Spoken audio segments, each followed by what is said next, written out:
Good day, everyone. Thank you so much for joining me for this lecture 4 of the Cricket South Africa Level 1 umpiring course hosted by Western Province Cricket Umpires Association. My name is Abdullah Steenkamp. I am flying solo this evening. My usual co-pilot Tom will be back on Tuesday for lecture number 5. We will go back to our usual format of our lectures where I will cover laws 19 up until 23 this evening. If at any time you do have a question that pops into your head, please put it in the chat box. I will then look at it when we get to our Q&A session after I've completed law 23. Then I will open the floor for any questions that you may have. So kicking off, Law 19, and we're going to cover very theoretical and quite some meaty laws this evening. So I am looking forward to the laws that we're covering tonight. Law 19, boundaries. So who determines the boundary of the field of play? So before the toss, the law leaves it up to the umpires, and they to determine how the boundary should be. And then after determining the boundary on, let's say, day 1, that boundary must be fixed for the duration of the match. So if it's, let's say, it's a 5-day test match, and on day 1 your dimensions were 70 meters east, 70 meters west, 60 north, and let's say 60 south. If that is the dimensions that were determined by the umpires before the game started, those dimensions will be fixed for the rest of the game. No part of the side screen to be within the field of play. So in terms of identify and marking the boundary, law guides us here by telling us try to identify or mark the boundary by the means of a continuous white line or by an object that is in contact with the ground, like a rope, which we'll find at most international and provincial venues. So yeah, so preferably a white line or a rope, but, and we'll get to it later on, it's not always where you have the luxury of having a white line or a rope, but we'll get to it later on. So if the boundary is marked by a white line, so where is the boundary? The edge of the line nearest to the pitch to be the boundary. I mentioned earlier that not always we have the luxury. They sometimes, especially at lower leagues, they do use flags, post, ball, picket boards to indicate the boundary. So let's have a look at a diagram that will show you where the boundaries are for the various types of markers. Let's start with the line. So the inside edge of the line where the arrow is pointing, that is where the boundary is. If you are using a fence, look where the arrow is pointing, inside edge of the fence. When it's a rope, also the inside edge of a rope, flag, and post. These are where the boundaries are. To emphasize again, it's if it's marked by the means of an object that's in contact with the ground, the edge nearest to the pitch, that to be the boundary. If you are using flags or posts or boards, the law tell us that these flags, posts, or boards, they are merely there just to give us an indication, where the boundary is. But the boundary to be the imaginary straight line joining these two flags or posts or boards. Also, if there is an obstacle within the field of play, very important, umpires, you need to discuss this with the captains before the game starts. You need to discuss how you're going to deal with this obstacle that's in the field of play. I'll give you a few examples, and in the next slide, I have an actual example of a tree inside the field of play in one of the provincial grounds in South Africa. So if you do find a tree inside the field of play, or if you do find football poles or rugby poles inside the field of play, and you often find this at school grounds where the different sporting codes share facilities. So you'll find rugby poles inside the field of play. So please discuss this before the game starts with the captain. How are you going to treat a scenario if the ball while in play hits the post, hits the tree? Usually we get guided by the custom of how they've handled the obstacle over the years at that particular ground. So I mean those poles, or let's say at the school there were rugby poles inside the field of play. Those poles are fixed; they're there year in year out. So there is a way that the local side handles it. If the ball hits the poles, go with the custom. But discuss this before the game starts. Discuss if the ball is going to hit the poles, we're going to go boundary 4 for argument's sake. But make it clear so that both captains know, players know, and the scorers know how you're going to deal with it. When it comes to a person or animal that comes onto the field of play while the ball is still alive, how are you going to treat it? The law tells us in terms of a boundary, if you think if it was not for, and I'll use a dog as an example, if it was not for the intervention by the dog, the law gives you, the umpires, the power to allow for a boundary 4 to be scored. I'll give you a practical example. As the ball gets hit towards the boundary, as it's rolling towards the boundary, a dog runs onto the field straight towards the ball and then intercepts the ball. So the law gives you, the umpires, the power.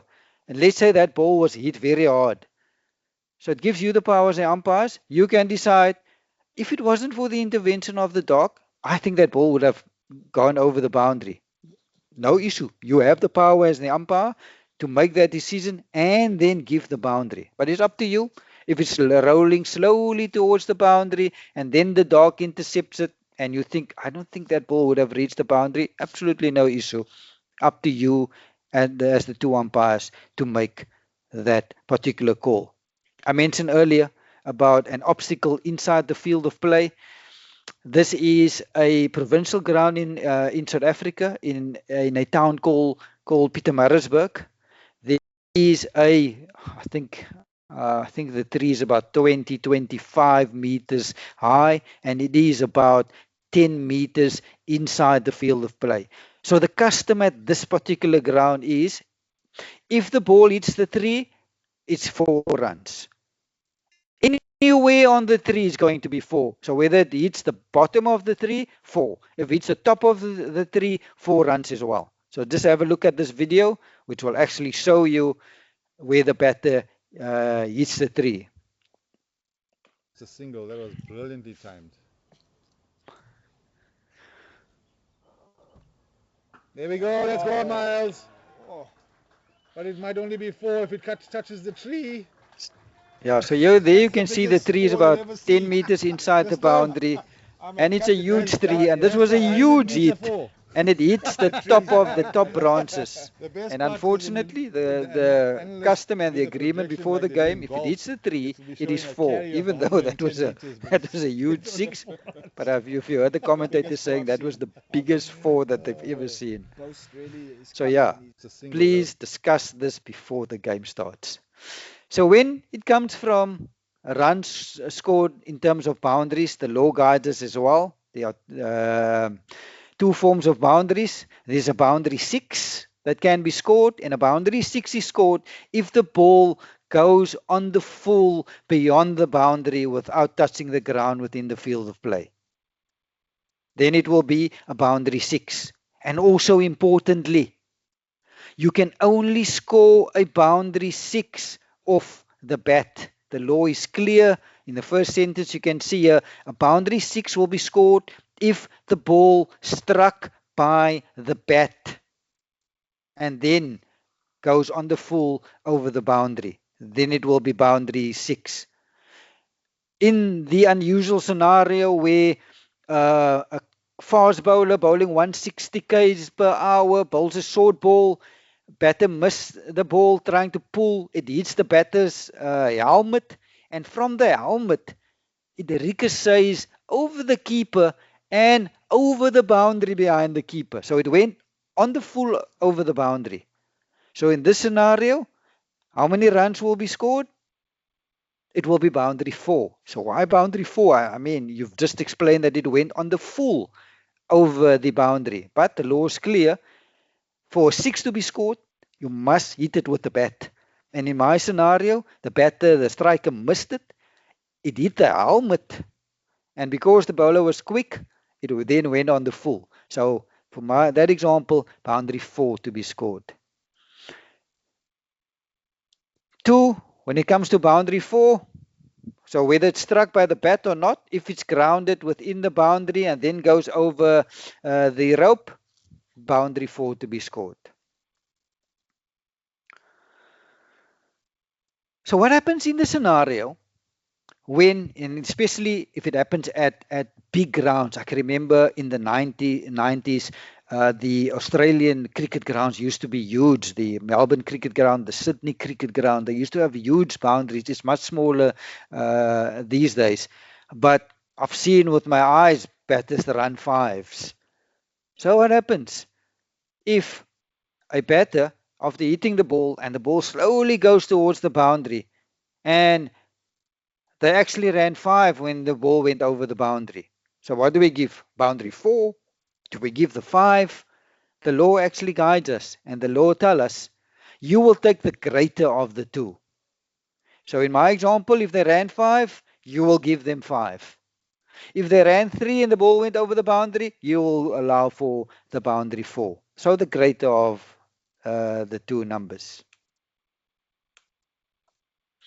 Now we move on to boundary catching, and this is a major change in the law. Let's start with the animation video, and I do have some more videos about boundary catching that will explain how the new changes works. But let's start with the animation video. Boundary catching.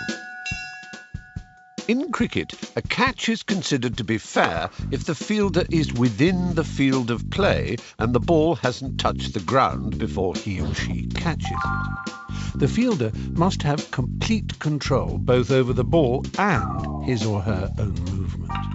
Can a batsman be caught over the boundary? Well, this being cricket, the answer is yes and no. If the fielder catches the ball like this, with part of the body grounded outside the field of play, then the lucky old batsman is not only not out, but also scores a 6. However, if in the same situation the fielder has leapt for the ball from within the boundary, but not from outside it, caught it whilst airborne over the boundary, but managed to throw it up in the air before touching the ground, he or she can then step back into the field of play to complete the catch. It doesn't matter if the fielder throws it to a teammate or completes the catch on his or her own. In this scenario, the same batsman who just scored 6 would in fact have been out. As they frequently say, it's a funny old game. So let's look at the major changes that the lawmakers brought to when it comes to boundary catching. So there's lots of theory. I'm not going to read all this. I'm just going to summarize it. But I do have videos that will illustrate how the theory works. And I promise you, if you look at the videos, you'll understand, and I explain them to you, you'll understand exactly how what changes were made to the law. So firstly, when it comes to boundary catching, the law wants the first contact to be within the field of play. So if your first contact is within the field of play and you then throw the ball up, you go outside, you come back, you take the catch, absolutely no issue. That complies with the law. So first contact must be within the side in the field of play, and then you need to, if you want to take the catch, need to complete the catch and be back inside the field of play. Now the changes to the law.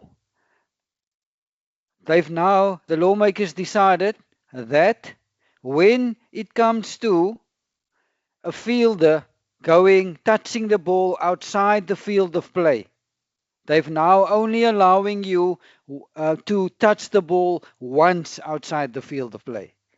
And after touching the ball once, you need to then be back inside the field of play. So again, just bear with me. The theory, I've got videos to illustrate how the theory works. So to summarize again, your first contact must be within the boundary. If you do go outside and if you do want to touch the ball outside the boundary, you are allowed one touch. And after touching the ball outside the boundary, you need to be back inside the boundary for that catch to be valid. Okay, that's the theory. Let's look at a few videos. Video number 1. This is as per it was it's going to be out under the old laws, also out under the new law. Just focus on the fielder taking the catch. First contact was inside the boundary. He then chucks the ball up in the air, and then he completes the catch back inside the boundary. So this catch is legal. Have a look.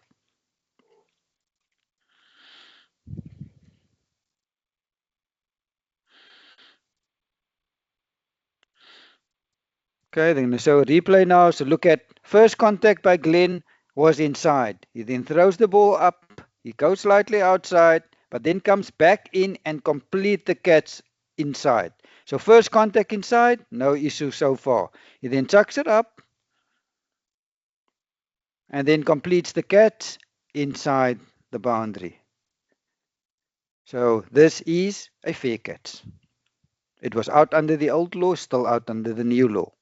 So now look at the change. Now we're going to focus on the change that the lawmakers brought into it. So let's have a look at this video. So if you see there, first contact is inside the field of play. So far, so good. Then the fielder throws the ball up. He then make contact with the ball outside and throws it up again, and then completes the catch inside the boundary. So under the old law, a fielder could touch the ball outside the boundary for as many times as he or she wanted, as long as they're not in contact with the ground or the ball at the same time. So let's have a look at the law change.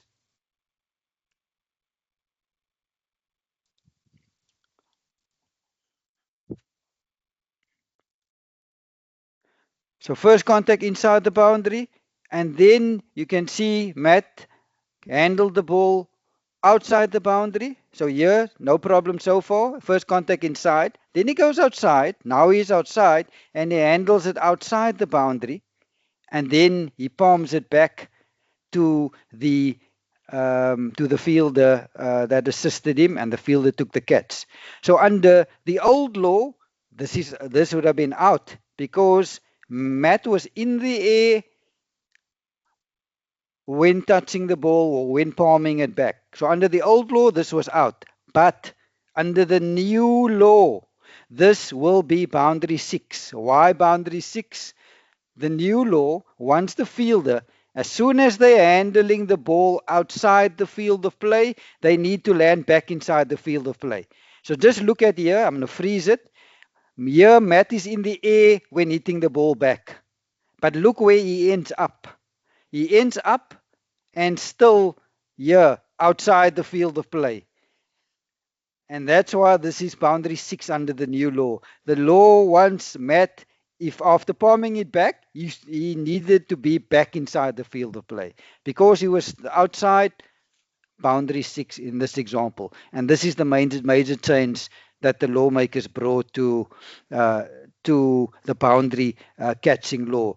So yes, they allow a fielder to touch the ball beyond the boundary or outside the boundary, but only once.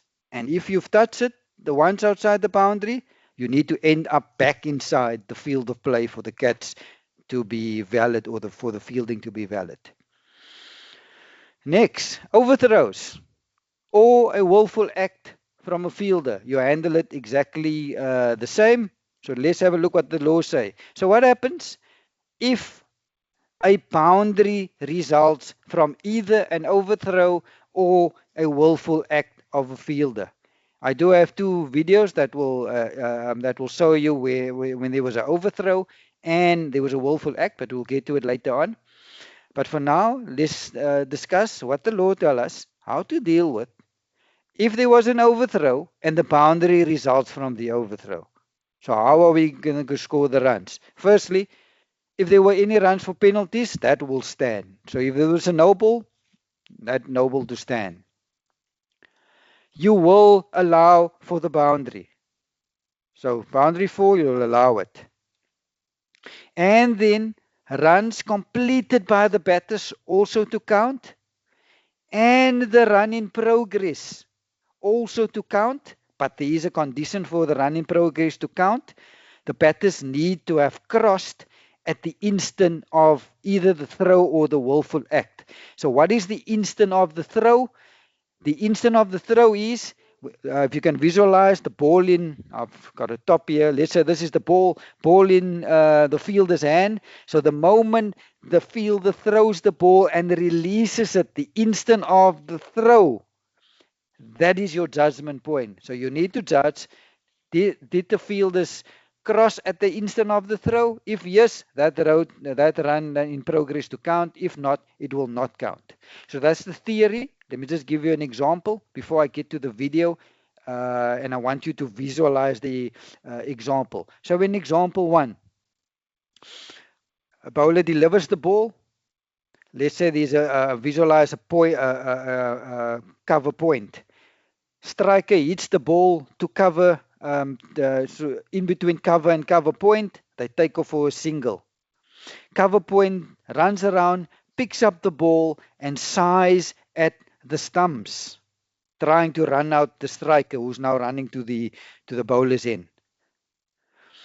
At the instant when the throw came in, when that ball was released, the striker has the non-striker crossed,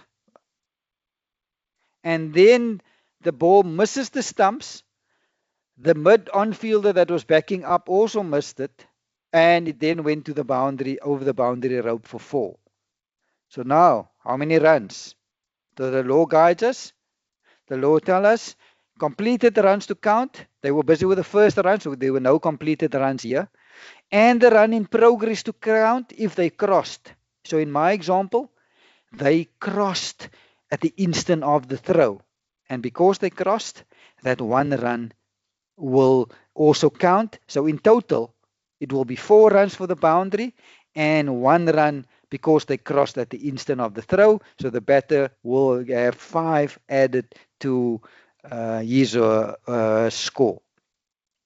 Scenario 2, same scenario, but I now want you to visualize the batters did not cross at the instant of the throw. And so at the instant that that ball is released, the 2 batters did not cross yet. Now it goes to the stumps, misses the stumps, and goes over the boundary. So how many runs now? So now the law tells us, because they didn't cross at the instant of the throw, only the boundary 4 to be added to the striker's score. So that's why it's important. 2 umpires, this happens quick. Yes, at international level or provincial level, if it's televised, you can always ask a TV umpire to have a look. But at club level, this happens quick, and you can work together as a team And you can, if it happens, you can ask your strikers in. If you're not sure, strikers in, just help me here. Did the batters cross at the instant of the throw or not? And strikers in needs to be awake, so you can't sleep while you're at strikers in. So yeah, you can discuss and make that call. Also new, the lawmakers just guides us in terms of what the definition of an overthrow is. And just to summarize, the definition of an overthrow is, in the opinion of the umpire, the fielder either try to run out a batter or try to prevent run scoring by throwing the ball either to the keeper or to the bowler, and then the ball goes over the boundary. That's the definition of an overthrow. They also guide us by telling us if you have two fielders close to the boundary and one fielder, try to stop the ball and try to flick it to another fielder, and then it goes over the boundary. Under the new law, this is now seen as not being an overthrow. And lastly, when it comes to a willful act, so if a willful act is any deliberate attempt or action by the fielder, and they didn't try to prevent runs or a run out or to complete the catch. There was a deliberate act by the fielder, and it's usually a fielder kicking the ball over the boundary. I do have an example in a test match that happened many years ago, and you'll see how the umpires handled it. So let's look at the first video that speaks Hello and about welcome to overthrows. the Cricket Digest channel. World Cup final match saw one of the most thrilling finish ever witnessed in an ODI match. However, an overthrow in the 50th over of England innings has sparked the debate. A throw from Martin Guptill deflected after hitting Ben Stokes, who was diving to save his wicket, and the ball crossed the boundary line. Many people were confused about how an overthrow is valid after the ball touches the batsman. Point to be considered here is, everyone in the field, including the batsman and the umpires, are considered as part of the play, and the fielding side has to take this into consideration. Hence, the ball getting deflected from either a batsman or an umpire will not be called a dead ball. However, if a batsman makes deliberate contact with the ball, or if he deliberately comes in the way of a throw, then the ball will be immediately called dead and the batsman will be given out, obstructing the field. But in the case of Ben Stokes, he had come in the way of throw, but he did not do it deliberately. He was running hard to save his wicket and he did not make deliberate contact with the ball either. It looks unfair to the fielding side in this case, but one should also take into consideration that catching after the ball hits either an umpire or a batsman is valid. Hence, allowing overthrow was well within the laws of the game. But there was a mistake committed by the umpires in this incident. They awarded 6 runs, whereas only 5 runs should have been awarded. According to Cricket Law 19.8, if the boundary results from an overthrow or from the willful act of a fielder, then the runs scored shall be allowance for the boundary, which is 4 runs in this case, and the runs completed by the batsman plus the run in progress if the batsman had already crossed at the instant of the throw. Ben Stokes and Adil Rashid had completed the first run, but they had not crossed for the second run at the instant of the throw. Hence, only 1 run should have been awarded for running, and in total, 5 runs should have been awarded. Law further states that if the batsman had not crossed at the instant of the throw, then they should be sent to the end they have left. Meaning, in this case, Adil Rashid should have been sent to the striker's end and Ben Stokes should have been sent to the non-striking end for next delivery. If this law was applied properly, then the New Zealand team would have had a good chance to win the World Cup. Do you feel any different? Do let us know in the comment section. Hello and welcome. So let's have a look at an example of a willful act. Just watch what the fielder does, where he willfully or deliberately kicks the ball over the boundary. And the law handles this willful act exactly the same as an overthrow. Let's have a look at what the fielder does. Started at 15:39.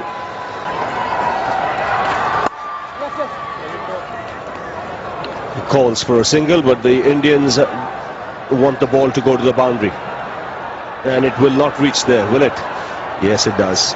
Just has it. Oh, he pushes it over. And signals boundary 284 for 9, and it'll bring. एक मिलेगा उधर से बस 3 बचे हैं Interesting here. Will that be 5, Robin? I think so. I think if you're seen to deliberately kick the ball over. And I think that's what Steve Davis is checking now. South Africa won't mind this. This is time being wasted. These are crucial moments. 5 signal because he's kicked over. The ends will change. Tony starts altering the field. Started. Next low 20, dead ball. So under the law, there are times where the ball automatically becomes dead, and there are instances where the umpire needs to call and signal dead ball. So let's have a look at the 8 instances where the ball automatically becomes dead.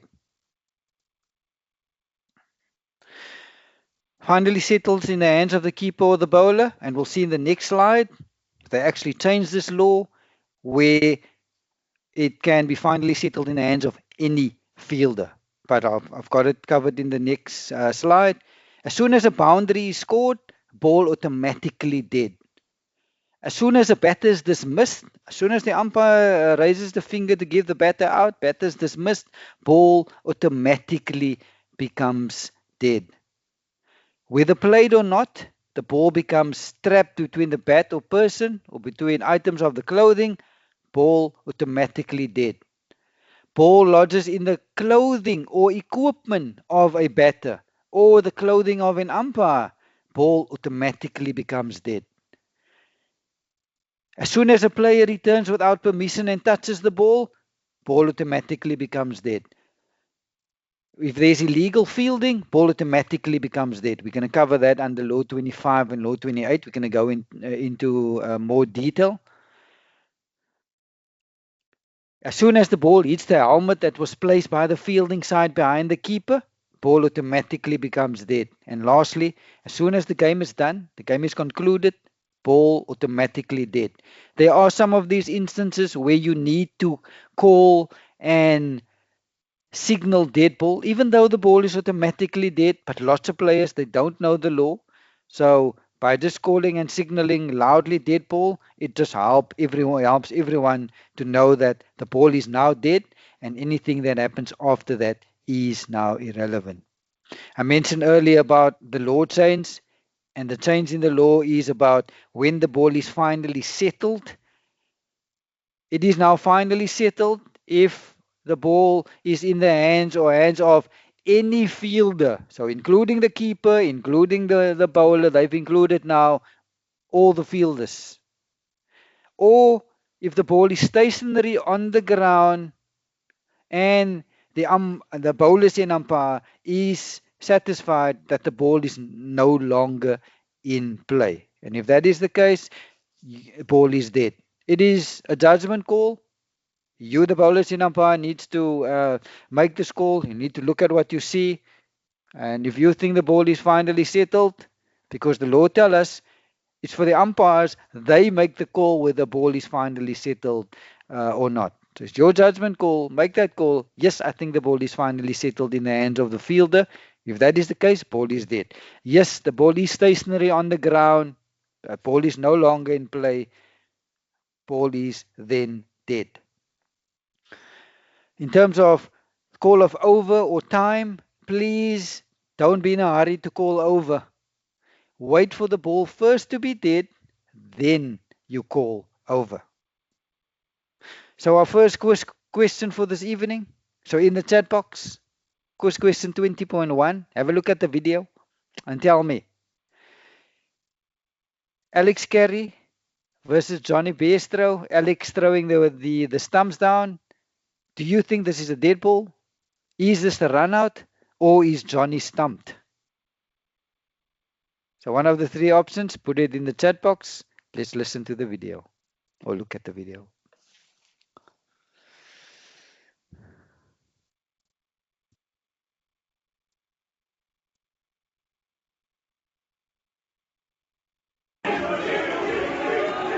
The normally genteel long room reached boiling point as the members vented their disgust.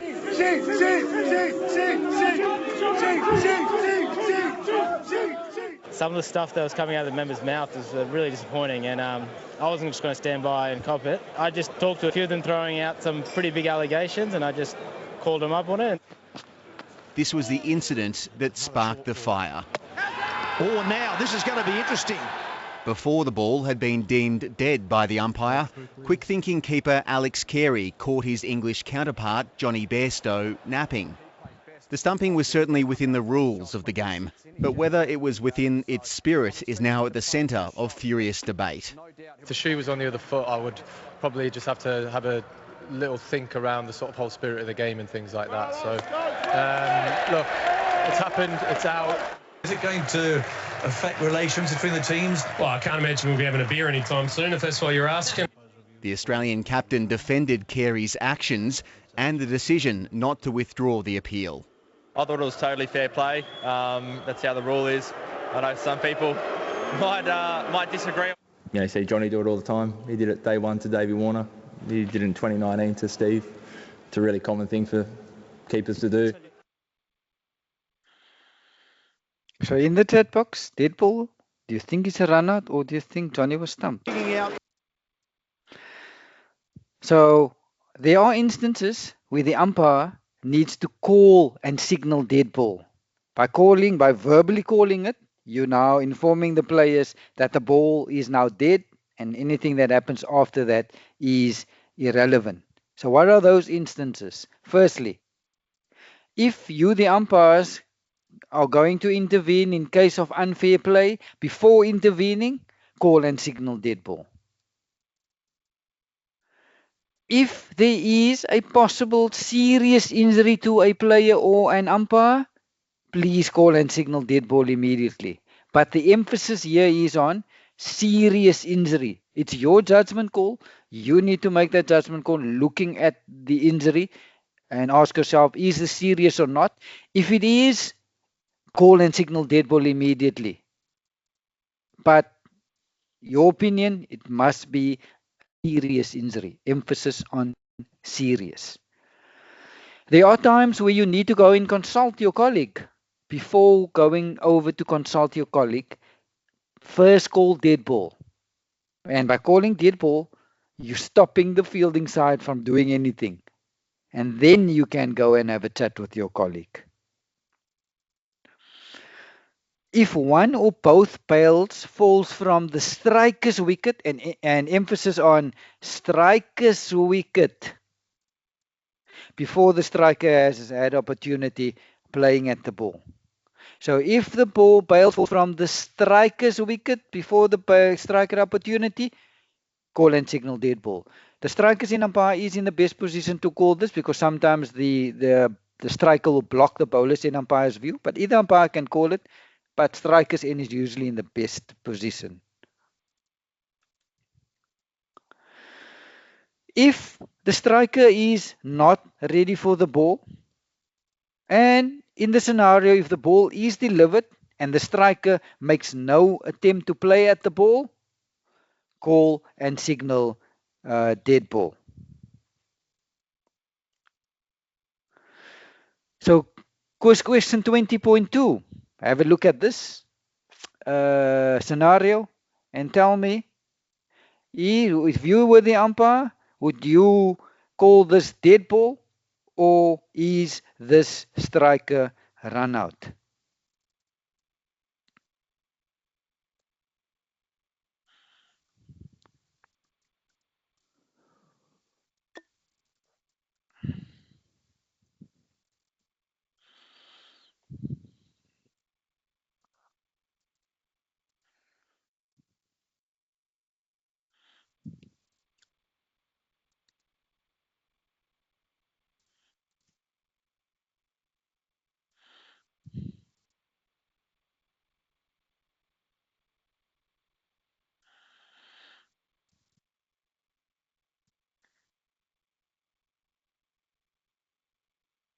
When we get to our Q&A sessions, I will discuss or give the answers to the quiz questions. We're continuing when the umpire needs to call and signal dead ball. If the striker is distracted by any noise or movement or in any other way while receiving the delivery, umpire needs to call and signal dead ball.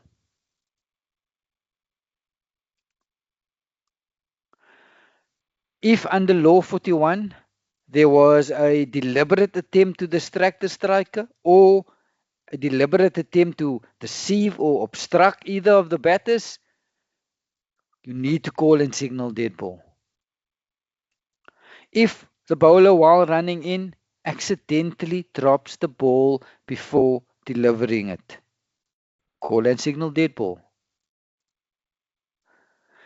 If the bowler throws the ball towards the striker's end before entering the delivery stride, you need to call and signal dead ball. Dead ball. Emphasis here is on bowler throwing the ball towards the striker's end, not the non-striker, because the law allows the bowler to try to run out the non-striker. Here the bowler throws the ball while busy in his run-up. He throws the ball at the striker's end. You need to intervene as an umpire by calling and signaling dead ball.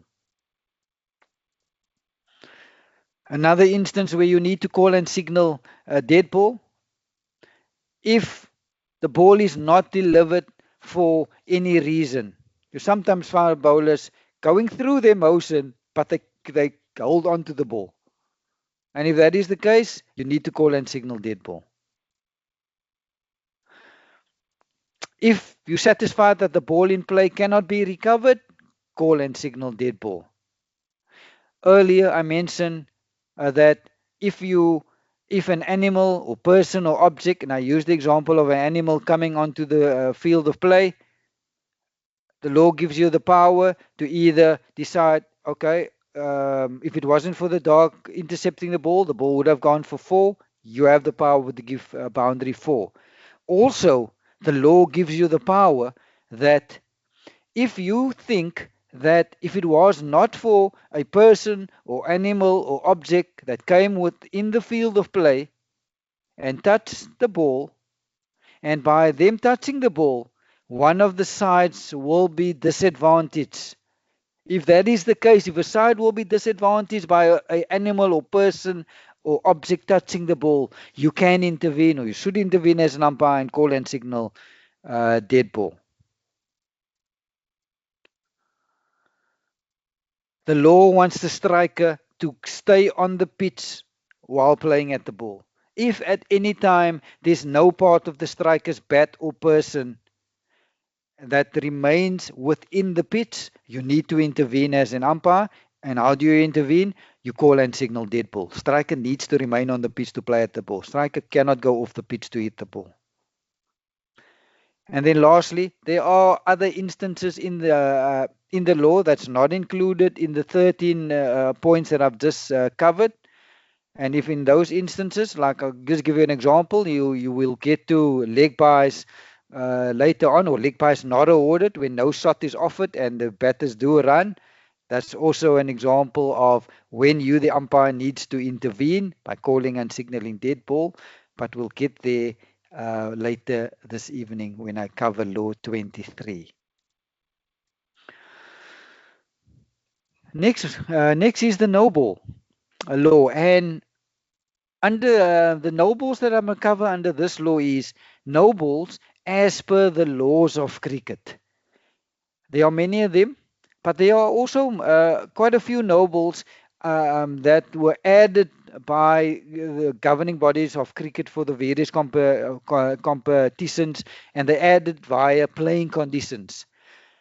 So for the purpose of this course, we're going to focus on no balls as per the laws of cricket. We're not going to focus on those type of no balls that were added by playing conditions for different competitions. Just an example, I know in T20 and 50 over cricket, there must be a certain amount of fielders inside the circle at any given time. And if not, the playing conditions say umpires need to call and signal no ball.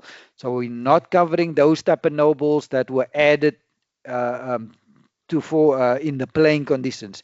We're going to cover the type of no balls as per the laws of cricket.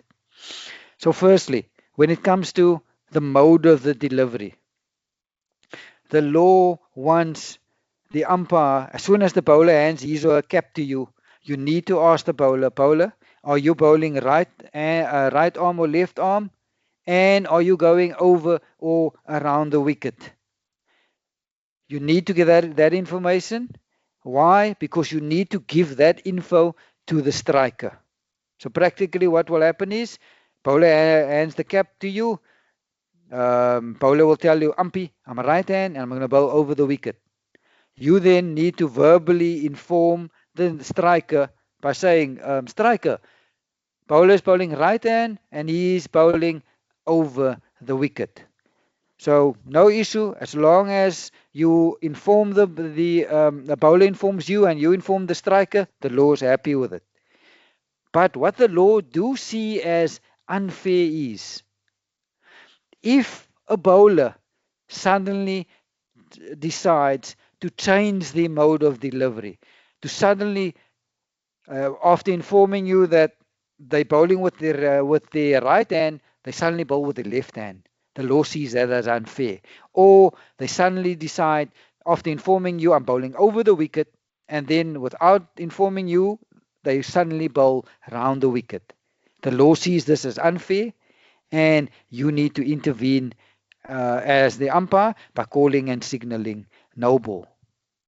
But this is only in instances where a bowler fails to inform you that he or she is switching hands or switching from over or around the wicket.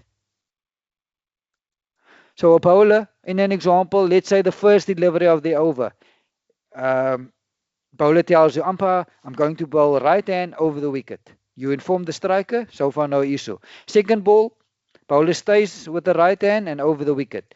Third ball of the over, the bowler tells you, umpy, I'm going to bowl with my left hand and I'm going to come around the wicket. No issue. Bowler informed you. You will in turn inform the striker, that striker, for the next ball, the bowler is bowling with the left hand and is coming around the wicket. So no issue with bowlers informing the umpire that they're changing hands or changing from over or around. They can do it as often as they want, as long as they inform the umpire. But if they don't, you need to intervene by calling and signaling no ball. Underarm bowling, as per the laws, not permitted unless by special agreement. There's only one format that allows underarm bowling, and that's blind cricket. But otherwise, underarm bowling not permitted. Also, the law wants the ball not to be thrown. Earlier, I spoke about bowling over or informing the umpire that you're bowling over or around the wicket. So how do you know when a bowler is bowling over or around the wicket? I've got 4 diagrams here. I'm going to start with the first one furthest on left. So I want you to visualize where the arrow is pointing. That is where the striker is standing. Let's say the striker is standing on the popping crease.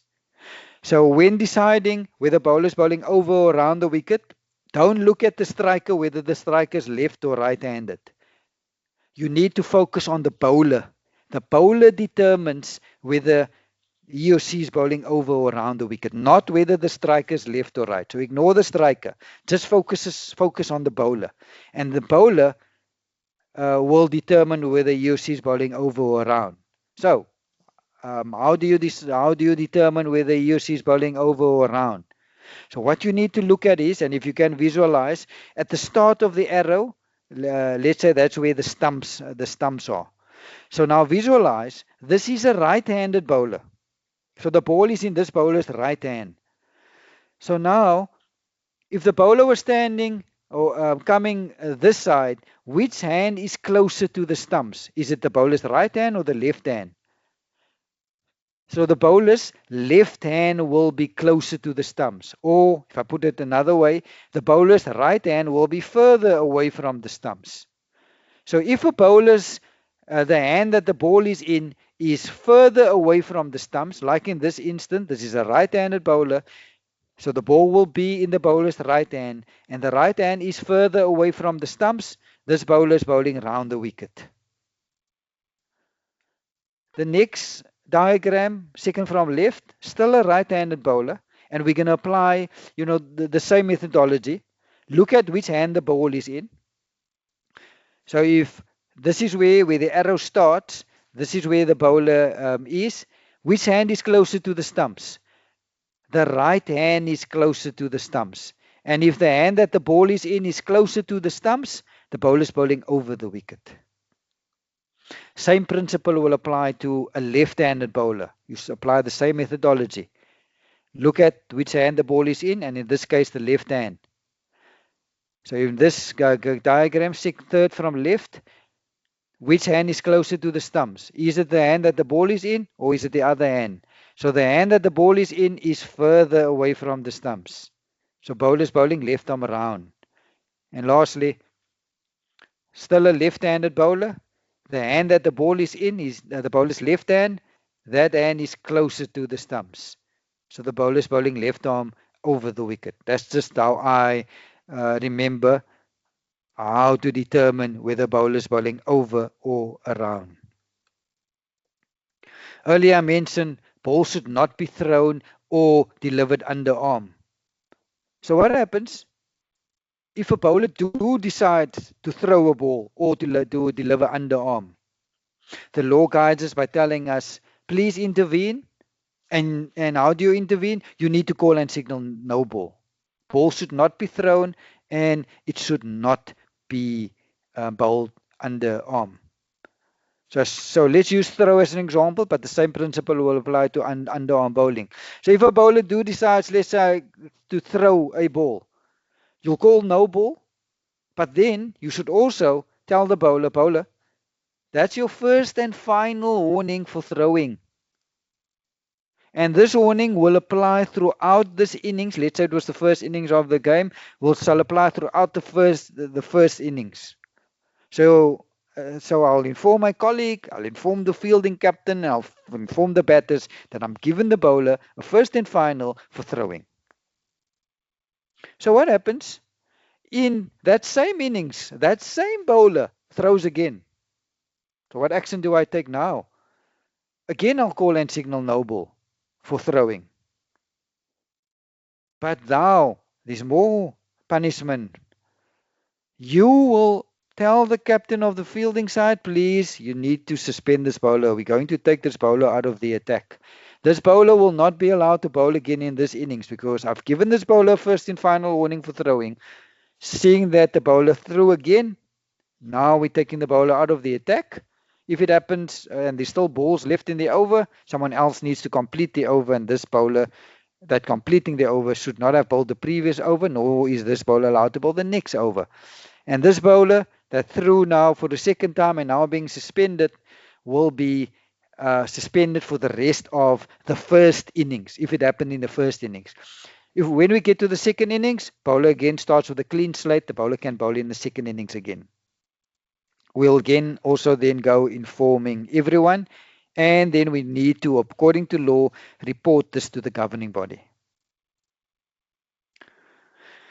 Earlier I mentioned, and we've covered this under the dead ball law, what happens if a bowler throws the ball towards the striker's end before entering the delivery stride?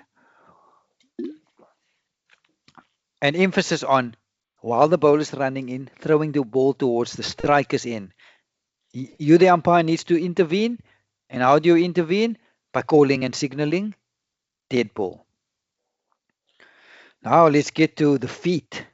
How does the law see when it comes to the feet, and how do we determine when it's a no ball or when it's not a no ball? So when it comes to the feet, the law distinguishes between the back foot and the front foot. And when it comes to the back foot, there's a crease that goes with the back foot. And when it comes to the front foot, there's another crease that goes with the front foot. So let's start with the back foot and see which crease goes with the back foot. So the law wants the back foot of the bowler when they're delivering the ball. The back foot must land within, and it should not be touching the return crease. Back foot should not be touching the return crease. So which crease goes with the back foot? The return crease. Should not be touching the return crease. So when it comes to the front foot, which crease goes with the front foot? We'll see it now. The popping crease goes with the front foot. So what does the law tell us when it comes to the front foot? The front foot must land with some part of the foot, whether grounded or raised. It should be behind the back edge of the popping crease, or it should be on the same side of the imaginary line joining the two middle stumps. So this is the theory. I do have a few pics that will illustrate how the theory works. But for now, summarize the back foot. The return crease goes with the back foot, and the back foot should not touch the return crease. The front foot, the popping crease goes with the front foot, and the law wants part of the foot, whether grounded or raised, to be behind the back edge of the popping crease. So let's have a look at a few pics to illustrate how the law works. This is a right arm bowler bowling over the wicket. So let's start with the front foot. Which crease goes with the front foot? The popping crease. Popping crease is this front line. What question do we need to ask yourself when it comes to the front foot? Is there any part of the front foot, whether grounded or raised, behind the back edge of the popping crease? Not the front edge, you need to look at the back edge. And yes, you can see this quite a big part of the foot behind the back edge of the popping crease. So according to the law, the front foot is legal. Happy with the front foot. Let's move on to the back foot. Well, which crease goes with the back foot? The return crease. What question do we need to ask ourselves when it comes to the return crease? Is the back foot touching the return crease? In this instance, yes it is. So this is a no ball because the back foot is touching the return crease. Next pick. This is again right arm bowler bowling over the wicket.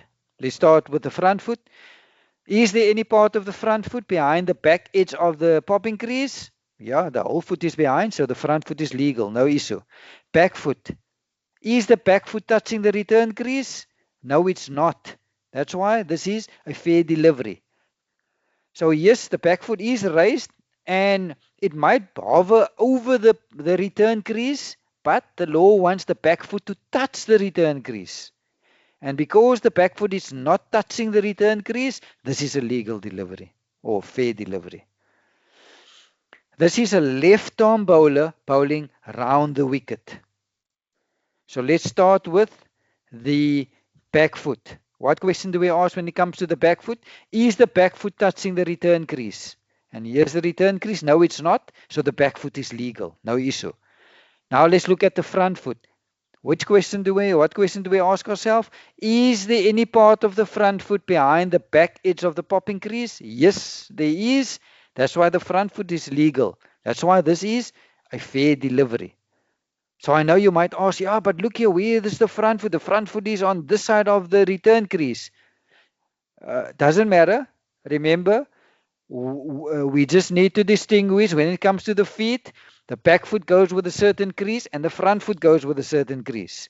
Back foot goes with the return crease. And the question is the back foot touching the return crease? In this example, no. Which foot goes with the popping crease? The front foot. All we need to ask ourselves, is there any part of the front foot behind the back edge of the popping crease? Yes, there is. So that's why this is a legal delivery. This is again left arm bowler bowling around the wicket. They start with the front foot this time. Is there any part of the front foot behind the back edge of the popping crease? Yes, there is. So front foot legal. Back foot. Is the back foot touching the return crease? Yes, it is. That's why this is a no ball for the back foot touching the return crease. Now let's go back to a right arm bowler bowling over the wicket. Let's start with the back foot. Is the back foot touching the return crease? No, it's not. So back foot happy. Front foot. Is there any part of the front foot, whether grounded or raised, behind the back edge of the popping crease? So here's the back edge. Don't look at the front edge. You need to look at the back edge, and you can see there is still a portion of that back of the foot behind the back edge of the popping crease. Hence, fair delivery. Back foot, we're happy, not touching the return crease. Front foot. Is there any part of the front foot, whether grounded or raised, behind the back edge of the popping crease? No, there's not. That's why this is a no ball. Back foot, is it touching the return crease? No, it's not. Front foot, is there any part of the front foot behind the back edge of the popping crease? No, there's not. That's why this is a no ball. And importantly, when judging, especially the front foot and the back foot, but mostly the front foot, you need to judge first landing. Don't judge where the bowler ends up. Look at when that front foot lands the first time, and if there's any part of the foot behind the back edge of the popping crease. In a scenario where, let me just go back to a previous pick. Let's say this is where the front foot lands, and you can see there's a part of the back, part of the foot behind the back edge of the popping crease, but this is where it lands, and let's say this is where it ends up, because you often find bowlers where that front foot slides upon landing, and the bowler ends up here. So even though in my last scenario, this is where the bowler ends up, and you can see the ball is way over the back edge of the popping crease, but your judgment point is not where it ends up. You need to look at first landing. So if this was first landing, yes, happy to call it a no ball. But if this was the first landing and this is where it ended up, it's not a no ball. You need to look at first landing when it comes to determining whether it's a no ball or not in terms of the feet. Let's look at the back foot. Is it touching the return crease? No, it's not. Front foot. Is there any part of the front foot whether grounded or raised behind the back edge of the popping crease? Yes, there is. That's why this is a fair delivery. Is there a back foot touching the return crease? No, it's not. Front foot. Is there any part of the front foot whether grounded or raised behind the back edge of the popping crease? No, there's not. That's why this is a no ball. Earlier, I mentioned that also when it comes to the front foot, it needs to be on the same side of the imaginary line joining the two middle stumps. So this is just a diagram to illustrate this. So this line you won't find on the pitch, but that's why they put in the law the imaginary line joining the two middle stumps. So just visualize, this is a left-arm bowler bowling over the wicket. So if this is where the front foot lands, so meaning the front foot is on this side of the imaginary line joining the two middle stumps, the law see this as unfair because the bowler informed you that he or she was bowling over the wicket. If they go so far across, they are technically bowling around the wicket without informing you. That's why the law sees this as a no ball. What happens if a bowler breaks the wicket while delivering the ball? You need to intervene as the umpire. And how do you intervene? You need to call and signal a no ball. So if a bowler, while running in, breaks the wicket with any part of the body, and this usually happens, let's say a bowler coming in the delivery stride, and while delivering the ball, the foot touches the wicket and put the balls on the floor. You need to call and signal no ball because bowler broke the wicket while delivering the ball. But it must be bowler breaking the wicket for you to call no ball. I had an instance last season where, as the bowler was running in and about to deliver the ball, a gust of wind blew the bails down. I didn't call no ball. Why? The bowler didn't put the bails on the floor. It was a gust of wind. So only if the bowler breaks the wicket, you call and signal no ball. Also, the law tells us any clothing or any object that falls from the person and falls onto the wicket, you also call and signal no ball. Bowlers love running, having those bowling towels, those small towels that they cut out to dry their hands. They put it at the back of the pants If that while bowling and that small towel comes loose and flies and lands on this stumps that the bowler's in and puts the bail or bails down, you need to call and signal no ball. What happens if a ball bounces more than once, or it rolls along the ground, or it lands off the pitch? You need to intervene as the umpire if this happens. How do you intervene? You need to call and signal no ball. If a ball bounces more than once before reaching the popping crease, it can only bounce once before reaching the popping crease. If it bounces a second time before reaching the popping crease or a third time, you need to intervene by calling and signaling no ball. Or if a ball that was delivered starts rolling towards the batter before reaching the popping crease, you need to intervene by calling and signaling no ball. This is not bowls or anything. It's cricket. Ball cannot be rolling towards the batter. You need to call and signal no ball if it happens. Also, if a ball lands wholly or partially off the pitch before we get to the striker's wicket, you need to call and signal no ball. More forms of no ball. So what happens if a ball that was delivered, it rolls towards the batter, but stops before or so comes to rest or comes to a stop in front of the wickets? What do? The law tells us please intervene by calling and signaling no ball, but there's another call that you need to make in this instance. You need to call no ball, and a split second later you need to call dead ball as well. So it's like no ball, dead ball. So don't get confused between this and the previous scenario where I spoke about ball rolling towards the batter. In the previous, in 21.7, the second bullet point, if a ball was delivered and it rolls towards the striker and before reaching the popping crease, the law tells you call and signal no ball. So the ball is still, still rolling. It's still moving as it gets to the striker. You call and signal no ball. Law doesn't want that ball to roll before reaching the popping crease. In 21.8, here the ball was delivered, but yes, initially starts rolling towards the batter, but then it stopped. So now the law wants you to intervene by calling and signaling no ball, and immediately after that, calling and signaling dead ball.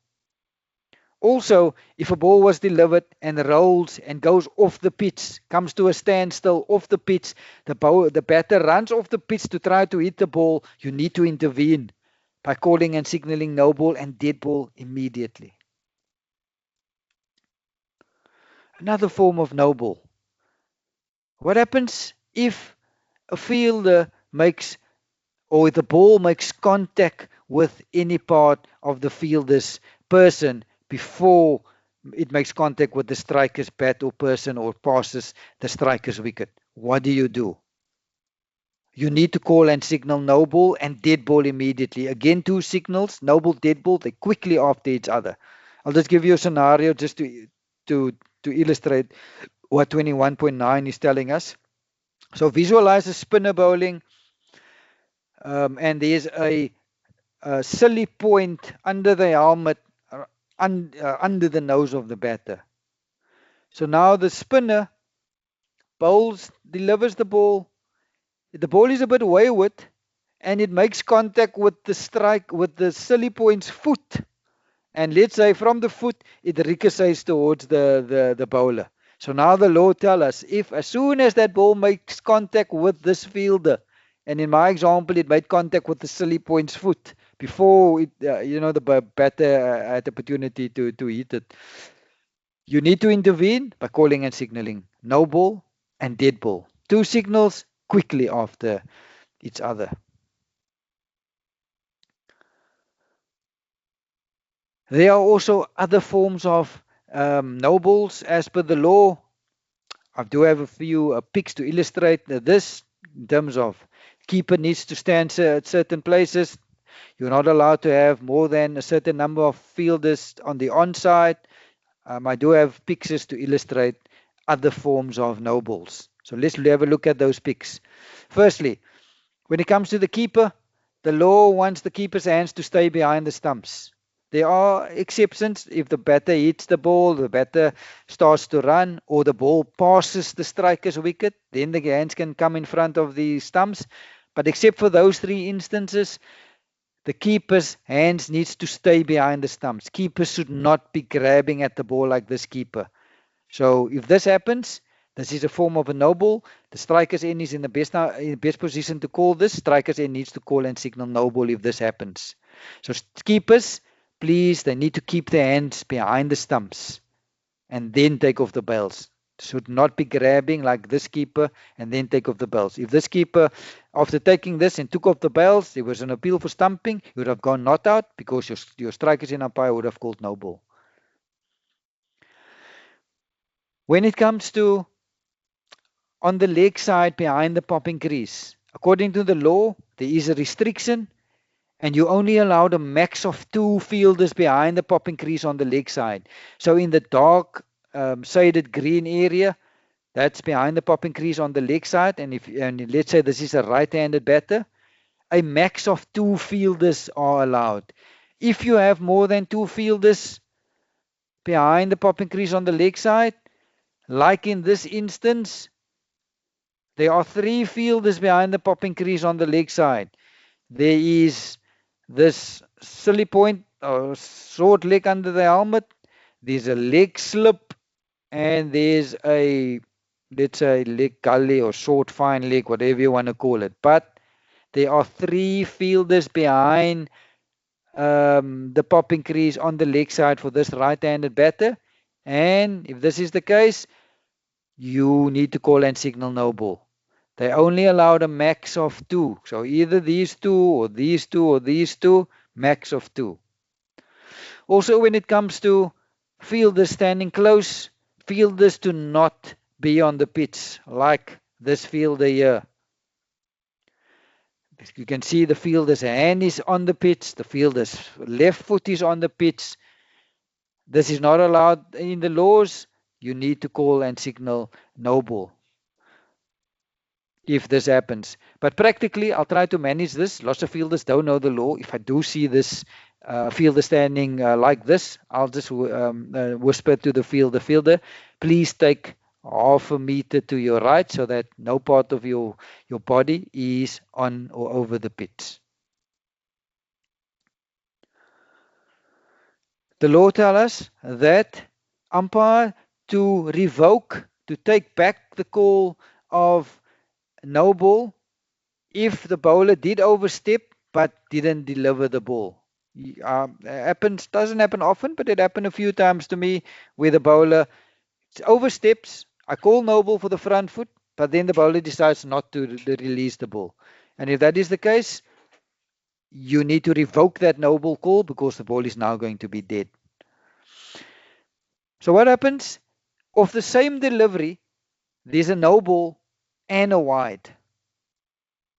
So let's say the bowler's in umpire calls the ball wide because it's way wide of the striker, and we'll get to wide in the next law. And the striker's in umpire calls no ball because there were 3 fielders behind the popping crease on the leg side.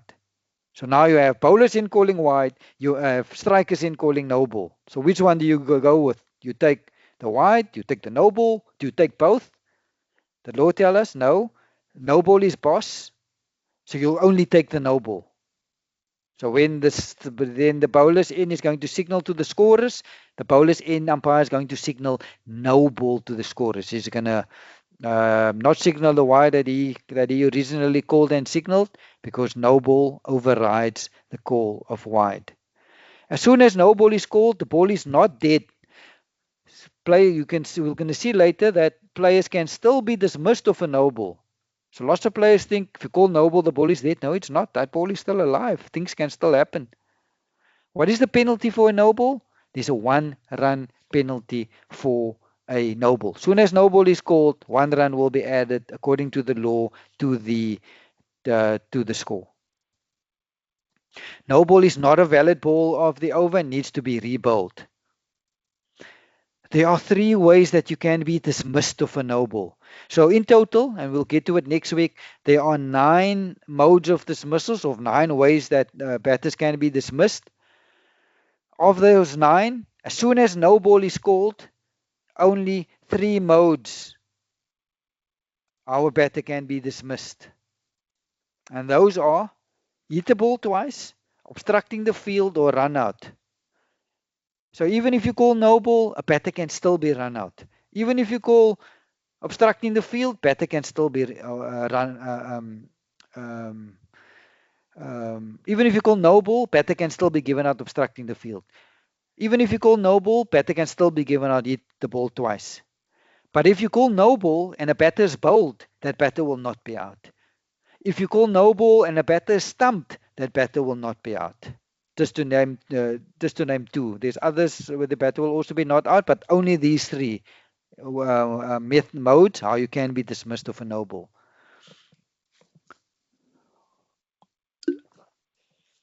Wide ball.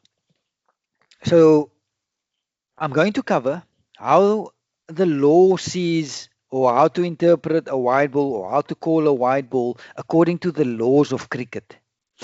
Not what you see on TV in T20 cricket and in 50 over cricket, where there are playing conditions that governs how to call wides in T20 and 50 over cricket, or T10 cricket. You'll notice there are wide lines on the pitches in T20 and 50 over cricket, but if you look at Test match cricket, you won't see those wide lines, because more day cricket, the laws of cricket, Test match cricket, we don't apply those playing conditions. Those are for wide ball or T20 or 50 over cricket. So when it comes to a wide ball and how to judge it and how to call it, let's see what the law tells us. How do we judge a wide according to the laws? How do we judge a wide in more day cricket, like Test match cricket as an example? You need to use the following criteria. If a ball that was delivered and the ball passes wide of the striker, and the striker was standing in a normal batting position. So that's in a nutshell how you judge a wide. If it passes wide of the striker standing in a normal batting position. So you might ask yourself, okay, that is the criteria, but now passing wide of the striker, how do you judge passing wide of the striker? The law further guides us by telling us, okay, I'm going to give you the definition of passing wide of the striker. So you need to look at, and the laws tell us, the ball will be passed wide of the striker unless the striker is able to hit the ball by the means of a normal cricket shot. So what is a normal cricket shot? Cut shot, cover drive, pull shot, sweep shot, just to name a few. But those normal cricket shots. So ball will be wide of the striker if the striker is not able to hit the ball by the means of a normal cricket shot.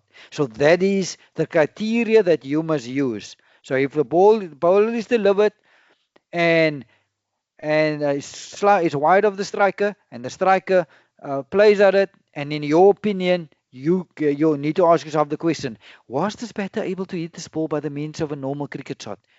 Yes, definitely. Then you're not going to go wide.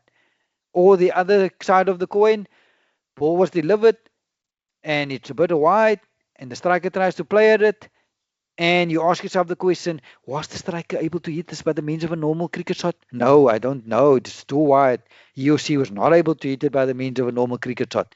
You then need to call wide. So that's the criteria that you need to use. In addition to the laws, or a change to the laws, which will be effective 1st of October 2026, the law now tells us that if a ball goes over head height of the striker standing upright at the popping crease, you will now call it wide. This is new. Previously, the law said you need to call it no ball, but the laws, they've changed it now.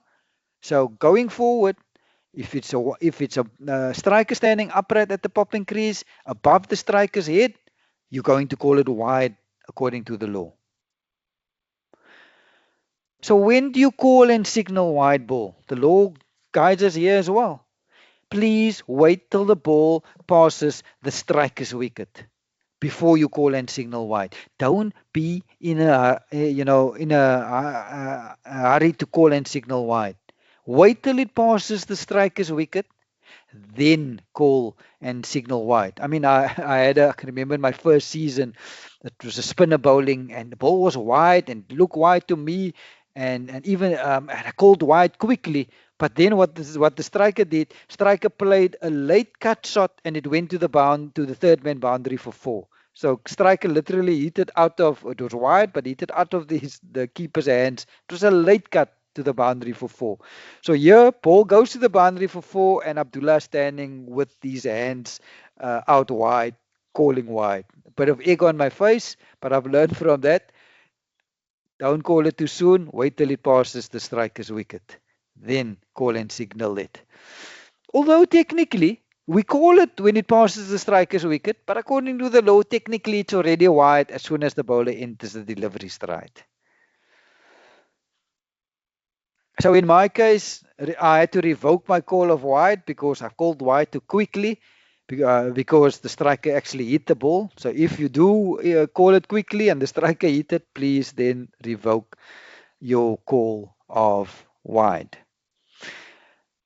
Law also guides us in terms of batters moving. If the striker is moving around that crease, and by moving causes the ball or brings the ball within reach to be able to hit the ball by means of a normal cricket shot, you will not call that delivery wide. Ball is not dead on the call of wide. Anything can happen. You'll see later on that batters can be dismissed of the call of wide. What is the penalty for wide? 1 run penalty to be added to the score. So in terms of how these to be scored, runs, if it's a wide is bowled, runs completed by the batters, or if there is a boundary, together with the 1 run penalty, will be added to the scorebook as wide. So if a bowler bowls a wide, the keeper misses it, you call and signal wide, it then goes to the boundary for 4. In total, that will be 5 runs.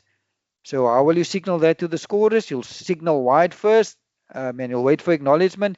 Then you need to signal boundary 4 as well and wait for acknowledgement. And you can signal, if you want to, wide again, just to make double sure that they're recording this as wides. Wide will also not be one of the valid balls of the over, and that ball needs to be rebowled.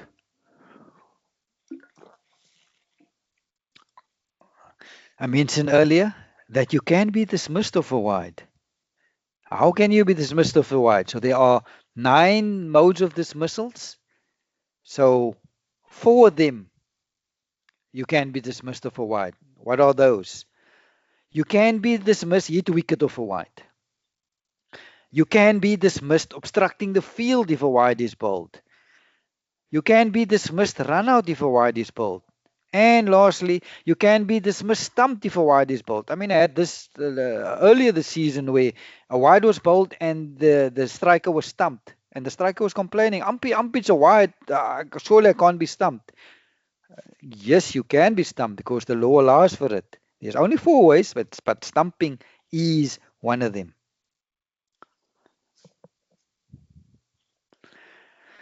The last law that I'm covering this evening is buys and leg buys. So let's first have a look at buys. So what are buys and what are the criteria that needs to be in place for buys to be scored? Firstly, the ball gets delivered, and the only condition or criteria that needs to be in place for buys to be scored is the ball should not touch the bat or person of the striker. That's the only criteria. If this is the case, batters can run buys. So that's the theory. Let's just give you one or two examples. The bowler delivers the ball. The batter plays at the ball but misses it, so it doesn't touch the bat or any part of the batter's person. The keeper misses the ball goes through the keeper's legs, and the batters, then it went, let's say, towards the boundary behind the keeper. The batters then run. The law allows for those runs to take place. Those are byes because the ball didn't touch the bat or person. So those runs will be credited or added to the score, and the scorers will record it as byes. So only condition is should not touch the bat or person. Scenario 2, bowler delivers the ball. The batter shoulders arms, doesn't play a shot, the batter lifts his or her hands way above the head, don't want to play a shot. The ball then misses everything, misses the pad, misses the bat, doesn't touch anything. The keeper also misses it. And it goes to the keeper's legs to the boundary, and now the batter starts to run. Can they run? Yes, they can. Lots of players going to say, umpy, no shot off it, no shot off it. In this instance, they are allowed to run, and the reason is the ball did not touch the bat or the person. Where does this no shot off it and not allowed to run come in?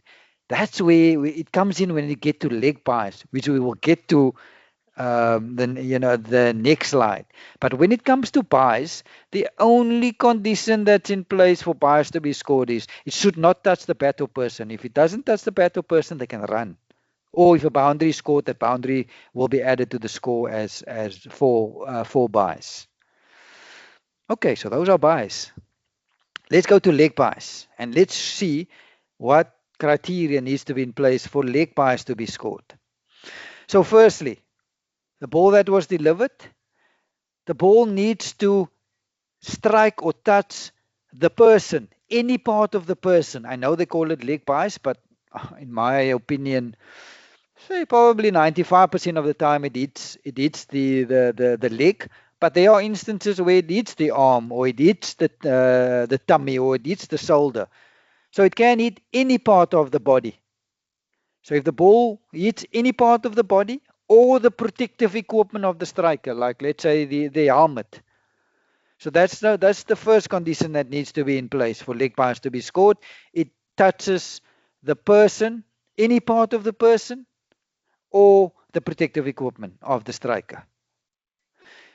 Then the law tells us leg byes then can be scored if two conditions are met.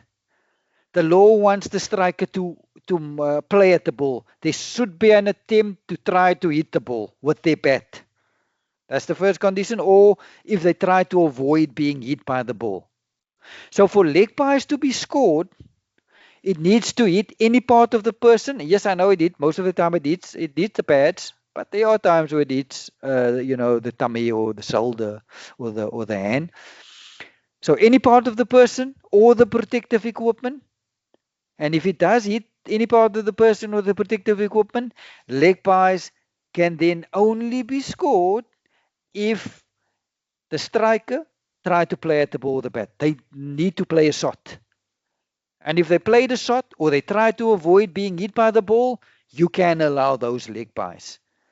Also, even if a no ball was bowled, then that penalty, 1 run penalty for no ball will count. So no ball will be added to the score, and the leg byes will be added to the score if it hit the striker's person and the striker tried to play at the ball or play the shot. So now we know what conditions needs to be in place for leg byes to be awarded. When will leg byes not be awarded? And this is where it comes in. No shot offered. Striker didn't play at the ball. So if the striker made no attempt to play at the ball, did not play a shot, nor did the striker try to avoid being hit by the ball. If this is the case and the ball hits the person, any part of the person, the law say those leg byes do not be awarded if they do decide to run.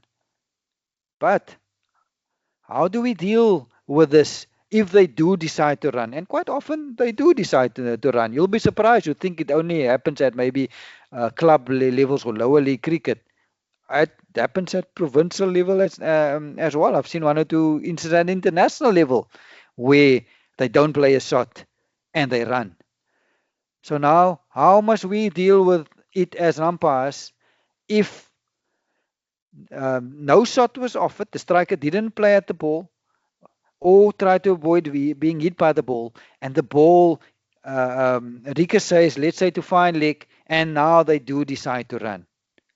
So the law guides us how we need to handle it.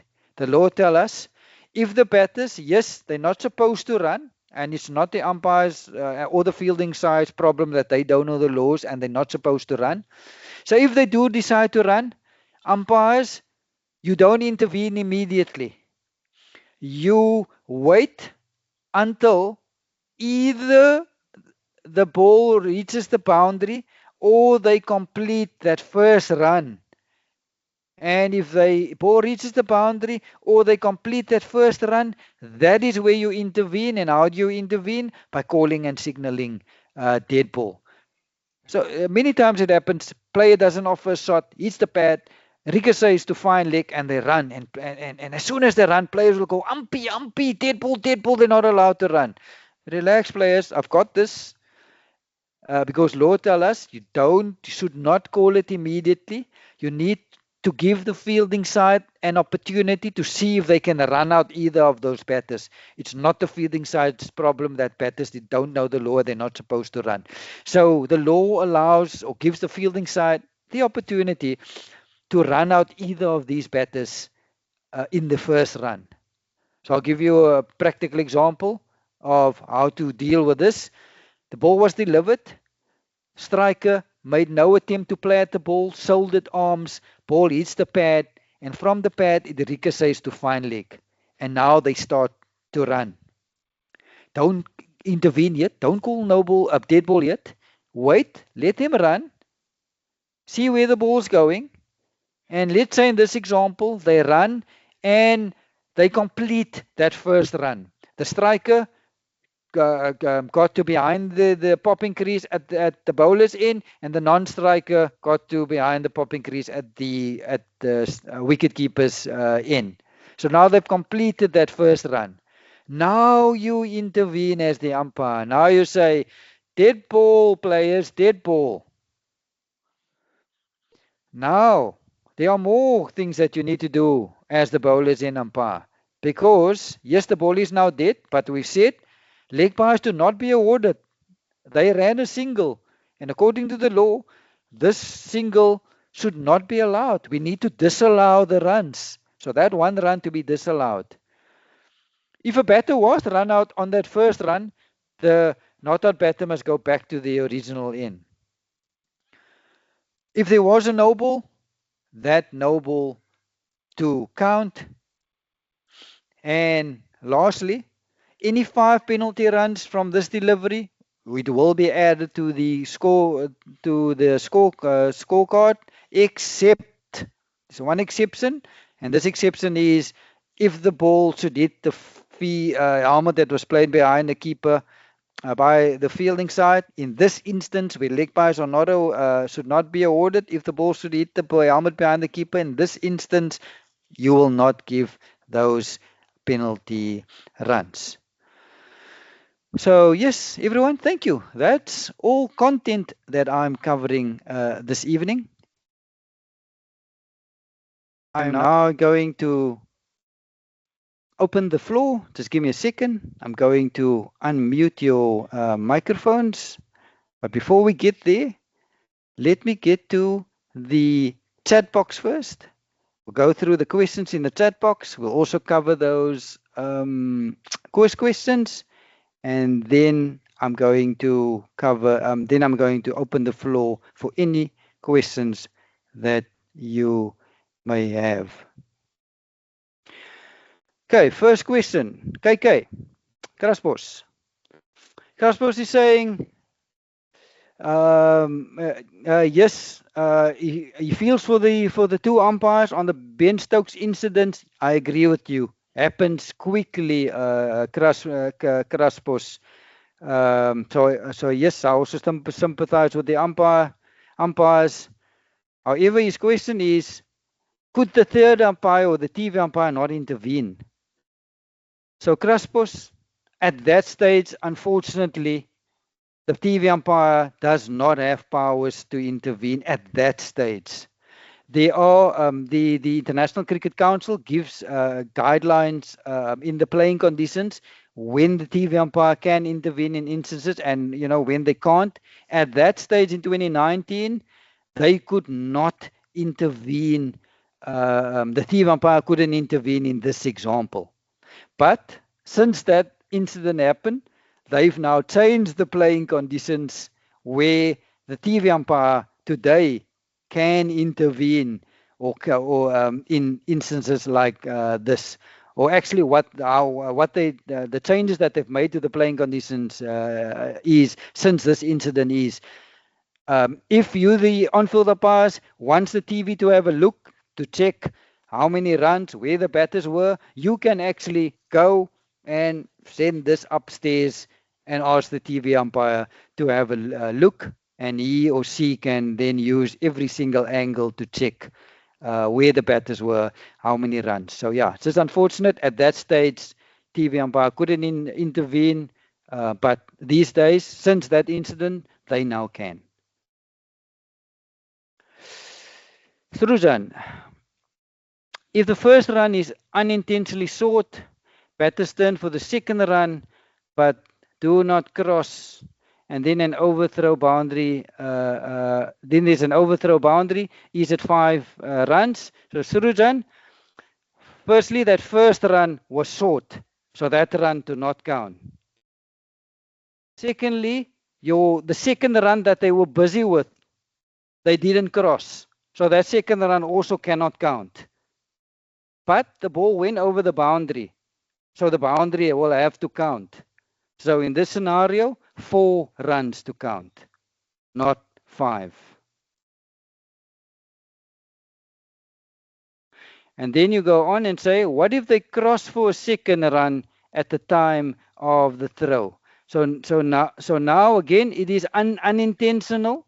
That first run is disallowed, but because they were busy with the second and because they crossed on the second, that second run will be allowed. So 5 runs in total for your second scenario.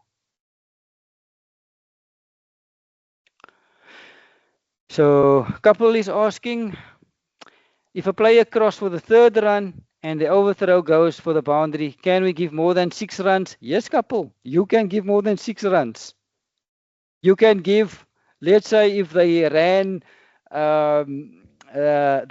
5 and then the ball comes in and goes for an overthrow, you can give 9 runs. 9 runs to be added to the score.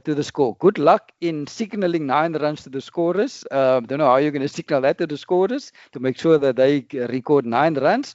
But yes, you can in those instances give more than 6 runs.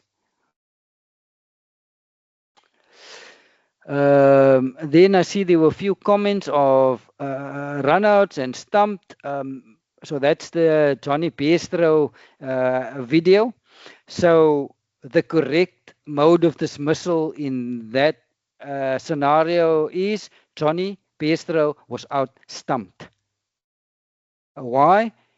It meets all the requirements for a stumping. The wicket was put down by Alex, and if we can just go back to the scenario, it happened quickly. Alex, as soon as he caught the ball, literally a split second later, he threw the ball at the stumps. So for me, it happened quickly. That ball wasn't dead. So Alex had all the right to try to effect a stumping. And so, yes, it was a stumping because it meets all the requirements of a stumping.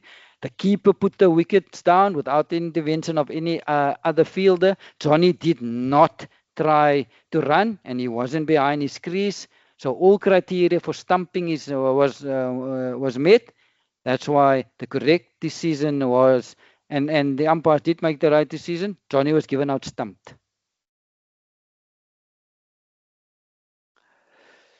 The second scenario, maybe if I can go there. That video where the batter was bowled against the hand. Let me just go back to that video. Just give me a second. I'll play that video again.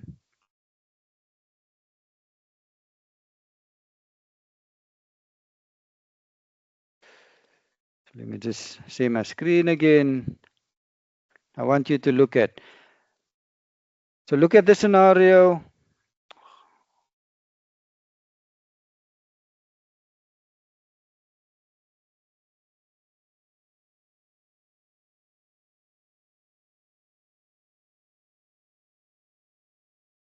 I'll talk you through this. So batter gets bowled on the hand. You'll now see the short cover fielder picks it up and immediately throws it at the stumps. So we look where the batter is standing, not behind the crease. Not behind the crease. So where was the batter hit? On the hand. So now, under dead ball, we've covered. We said if there's a possible serious injury to a player or an umpire, you need to intervene by calling and signaling dead ball. So now looking at this scenario, and let's look at a few more replays. Do you say that this was a serious injury to this batter? If you say yes, then you can call and signal dead ball. But looking at this and look at what this batter is doing here. I'm just going to take it slightly back. Look here. The batter was bowled on the hand and he's resting on both hands. He's putting weight on both hands. If this hand was seriously injured, I don't think he would have put weight on these hands. So that's why, according to me, my opinion, this is not a serious injury. And if I was the TV umpire, I would give this striker run out. He was not behind the popping crease when the ball is still alive. It was not a serious injury. He needs to wait till that ball is dead. Cannot just call for assistance. So I'm happy to give the bowler, the batter run out in this scenario. It was not a serious injury. I'm still going through the chat box. Thank you. I love all these questions.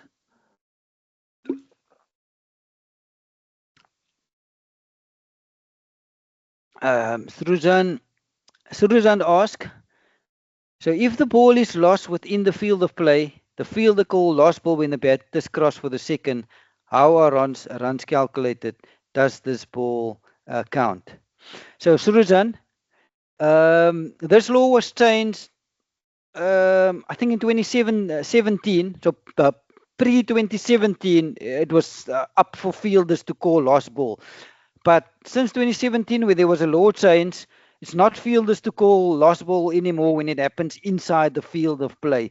It is for the umpires to call and signal dead ball if they feel that the ball cannot be recovered. But I'll give you an example, and this is an actual example that happened to me in a 3-day provincial game in, I think it was 2015 or 2016. So at the time, Namibia was still playing in the South African first class circuit. So they were. It was a game that in Namibia they played one of the local provincial sides called Free State. And on the Namibian ground, it was in Windhoek, there was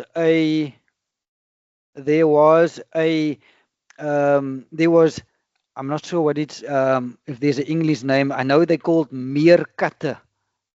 If anyone knows what the English name for meerkatte is, it's not a squirrel. It's bigger than the squirrel, but they are bigger and they've got sharp teeth. And these meerkatte had had nest inside the field of play. They had holes inside. They would go in these holes in literally 15, 20 meters. There was like probably 10 of these holes inside the field.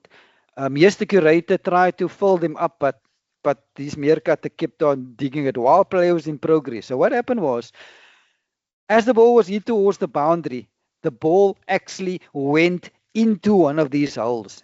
And these meerkatte, they've got quite sharp teeth. None of the players was going to put their hands down that hole to retrieve that ball. So that is an example of the ball, while still in play, and the fielding side is not able to recover that ball. So now the law tell us, please, you as umpires, please intervene here, because the ball fielders was not going to put his hand down the hole. And if you're not going to do anything, that players are going to run forever. So intervene as umpire in this instance. So I called and signaled dead ball. As soon as I realized the ball is in the hole and I could see the player was not going to put his hand, I intervened. So when I verbally called dead ball, the batters just crossed on the second run. So they crossed on the second. So in this instance, everything that happened before me calling and signaling dead ball will count.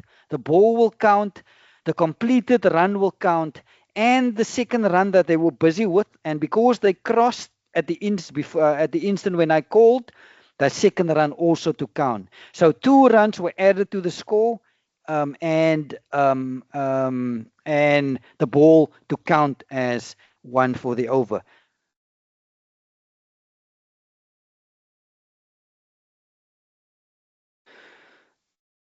So then, Surzan, another question you ask about batters running and they collide and they get seriously injured. Again, it's your judgment call as umpires. If batters run against each other and you see a serious injury happening, you can intervene. The law allows you to intervene. It's your judgment call. You need to look at the scenario. Is it serious? If yes, you can intervene and calling and signaling dead ball. And how do you judge in terms of runs? You need to judge everything before calling and signaling dead ball will count. So completed runs will count. The run that they were busy with will only count if they crossed at the instant when you called dead ball because of the serious injury. So let's say it happened on the second run, and yes, let's say they crossed. So the run completed to count, the run in progress when they crossed to count. And the ball also to count as one of the balls of the over. Rene, mode of delivery. So this does not include style, correct? No, Rene, doesn't include style. They only look at which hand and which side you're bowling from. So it's either your right hand or your left hand, or you're bowling over or around the wicket. That's all they looking at. How you bowl, leggies, spin, that's irrelevant when it comes to mode of delivery. So no, bowlers do not need to inform you what they're bowling. Bowler doesn't have to come on and say, Umpy, I'm a leggy, so I'm going to bowl leggy. All the bowler needs to tell you is, Umpy, I'm going to bowl right arm and I'm going to bowl over the wicket. David, when umpiring, must we always be looking at the feet for no balls, or must the focus on something different while the bowler is delivering the ball? So David, your first duty as an umpire is you need to make sure that both, whether it's front foot or back foot, that they comply with the law, that it's a fair delivery. So your first duty is you need to look at the feet. So what we do is, firstly, as the bowler is running in, we will not be looking at the batter. We will look down at the popping crease. So we need to check when that front foot lands, that first landing, is there any part of the front foot with the grounded or raised behind the back edge of the popping crease? If yes, so as soon as that front foot lands and you're satisfied that there's part of the front foot behind the back edge of the popping crease, your eyes then needs to go up and try to follow the ball and look at the striker. It happens quickly. You do get used to it as an umpire.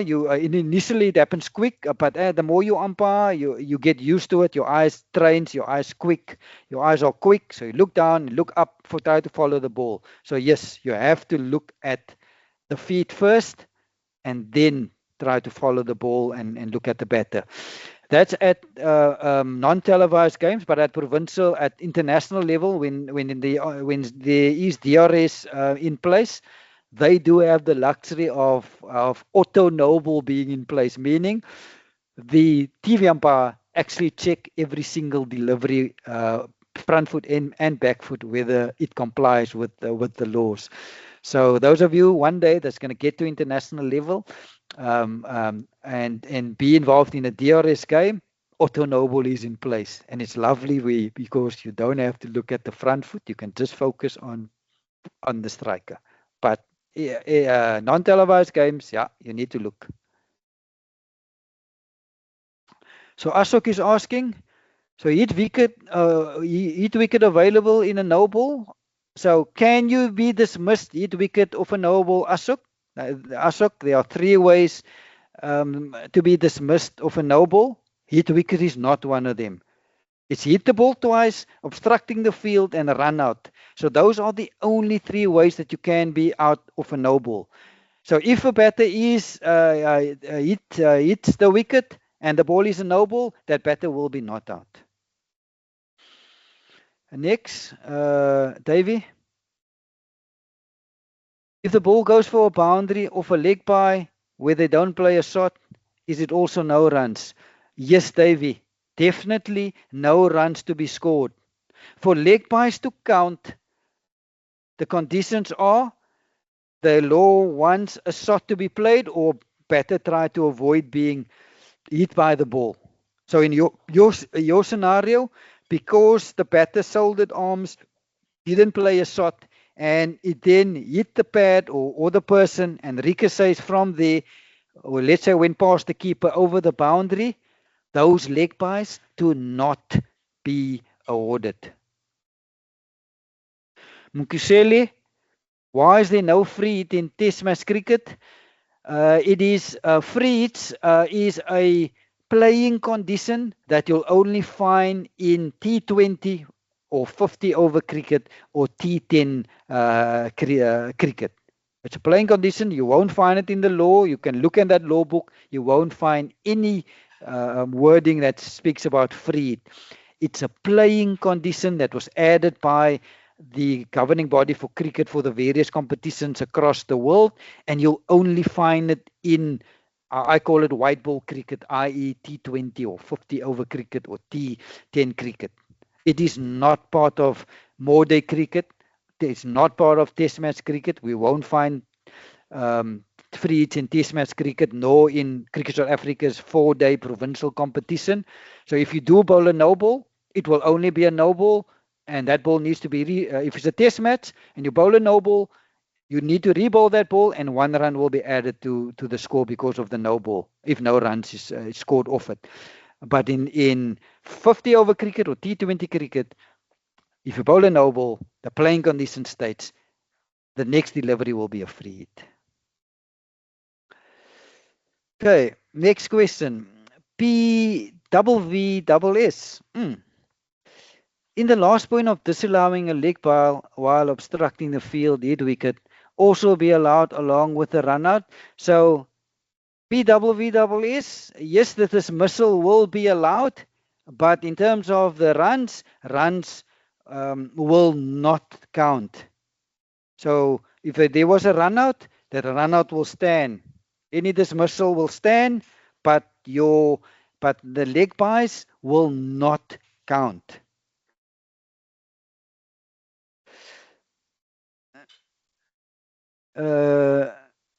Nadeem, for a no ball touching the silly point, for example, the umpire then calls no ball but fails to immediately call dead ball. There could be a scenario where the fielder runs out the batter. What happens in this case? The umpire made a mistake here. The law tells us we must call a no ball and a split second later call and signal dead ball. So the correct decision here is this batter will be not out because the ball is dead. No ball, dead ball. Ball is dead. That run out will not count. If the umpire just called no ball and allowed the run out to happen. Unfortunately, umpire made a mistake, and it's unfortunate, but the correct way is that run out to not be allowed because the ball is dead.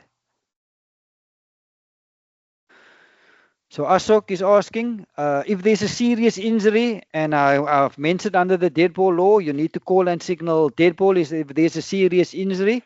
Will the ball count or not? Yes, Ashok, the ball will be count.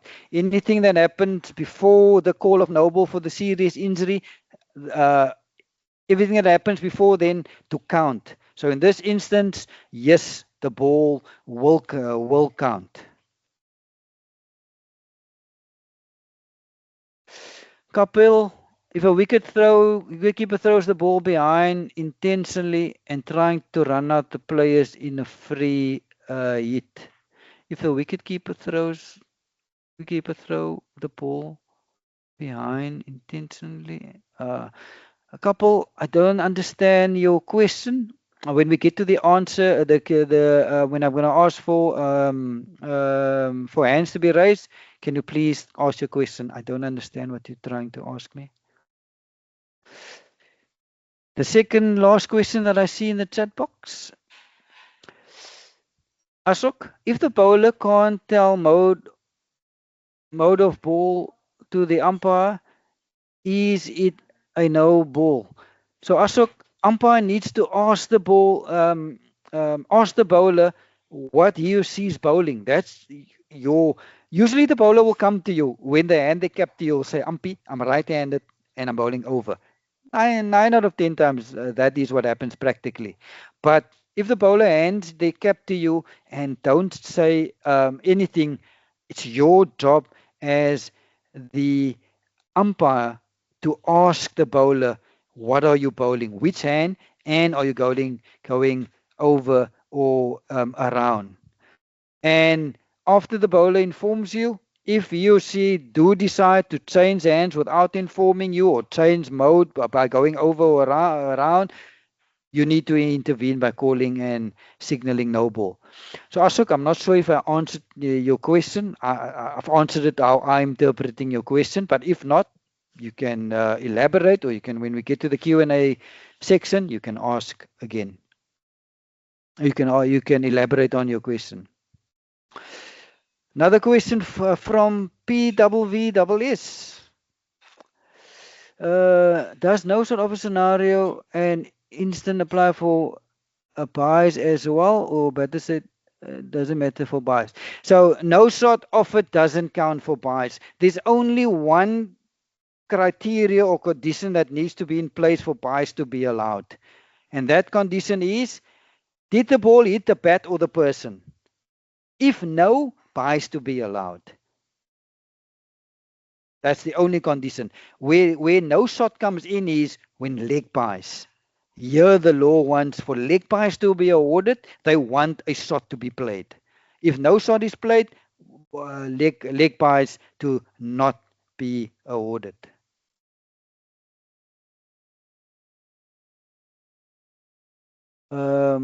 Can you list out what all modes of dismissals are allowed?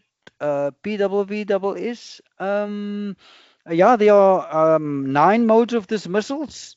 We're going to cover them in detail next week, Wednesday. But quickly, I can go through the 9.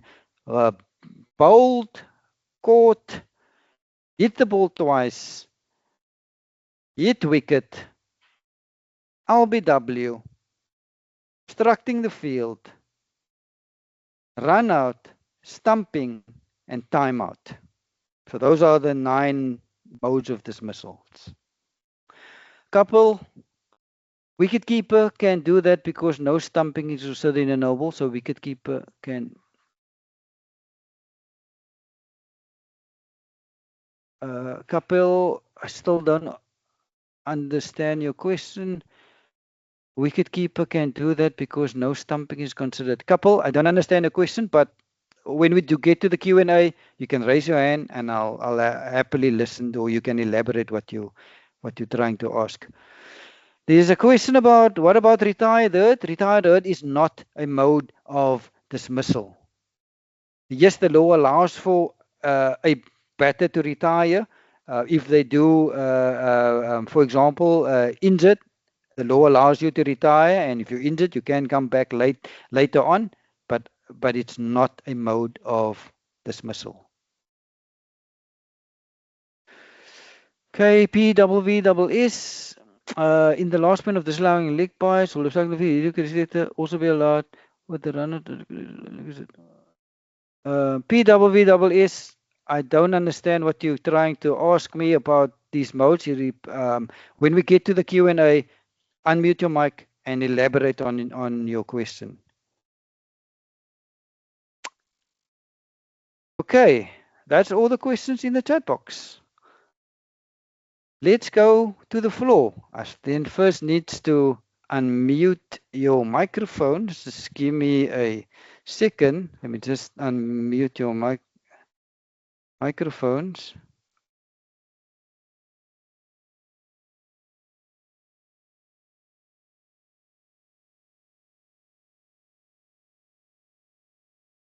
Just give me a second. I'll be with you now.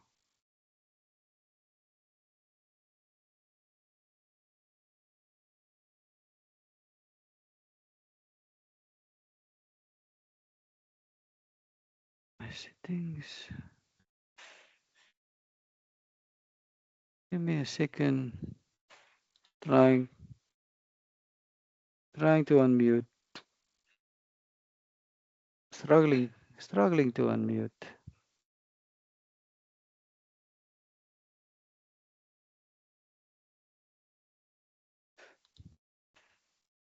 Just give me a second, everyone. I'll be with you now.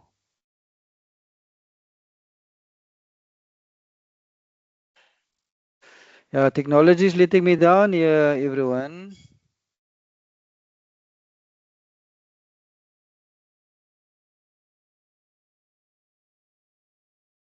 Doesn't look I am able to unmute. Technology is letting me down. I humbly apologize. Ashok, I see your hand is raised. Unfortunately, I will not be able to. I'm struggling to unmute. Not sure why. Technology is giving me some issues. What I can suggest is, please write down your questions that you wanted to ask me. Put it aside. Next week, Tuesday, when we will have our next lecture, when we get to the Q&A session next week, Tuesday, I will allow questions to be asked of the content that we are covering this evening. I apologize for not able to unmute. Sometimes technology do let us down. Thank you so much for joining us, and enjoy the rest of your evening. Goodbye, everyone.